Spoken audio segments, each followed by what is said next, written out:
There's hope for you and I, is that Jesus took our sins upon himself on the cross, and he was condemned in our place, so that God today, the thrice holy God, can accept sinful man on a righteous foundation. And that righteous foundation is the cross of Jesus Christ.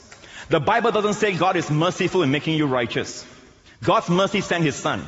But the Bible doesn't say God is merciful in making you righteous. It says God is righteous in making you righteous.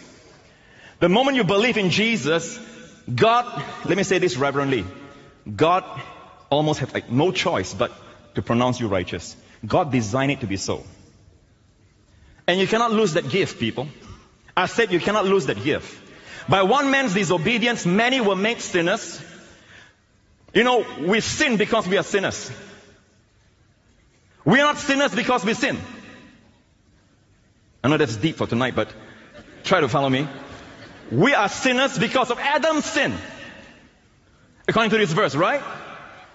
So by the same token, how are you and I made righteous? By one man's obedience. I said by one man's obedience, we are made righteous. It's not your obedience. It's not my obedience. And that's why there's a new kind of obedience in the Gospels called the obedience of faith.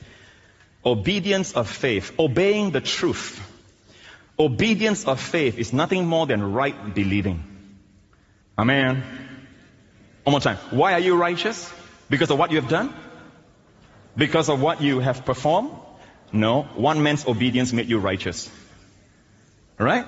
Now before we go to the next verse, let me ask you this. Whose disobedience made you a sinner? Adam. Whose obedience made you righteous? Now, if in one day, we have this teaching, when I sin, I am unrighteous. And depending on your background and denomination, there are certain things you do to get re-righteous. And then before the day is over, something happened again and you are now unrighteous. And then you got to get re-righteous. Something is wrong with that teaching, because when I was a sinner, do you remember when you were a sinner? Come on, do you still remember when you were a sinner? Were you a sinner all the way, or there were some good things that you did when you were a sinner? Were there some good things that you did when you were a sinner? Man, you are a bad sinner. You know, there are sinners, and there are wicked sinners. You are a wicked sinner. If you've never done anything, no, we've all done something good, even when we were sinners. Did the good thing we do change our status as a sinner? I repeat, did the righteous thing that you do, or good thing that you do, change your status as a sinner? What do we preach, pastors and leaders? What do we tell our people? What do we tell the sinners and people who are lost? What do we tell them?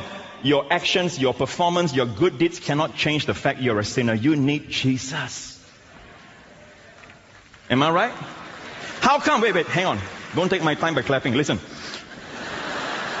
You want to clap? I'll give you a reason to clap. Because when I look at this runway, it's a waste not to use it.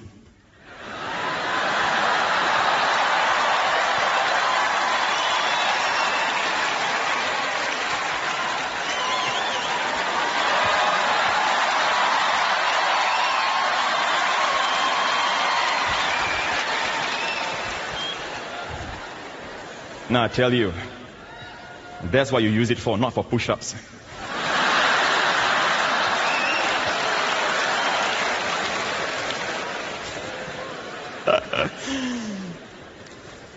I love my wife.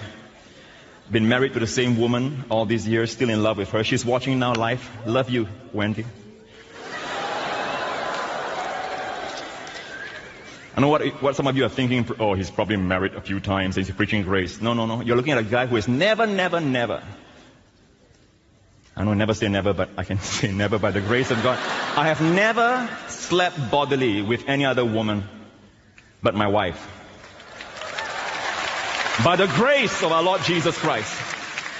I didn't say that to condemn anyone. I'm just telling you, just in case you're wondering, he's probably got a lot of baggage.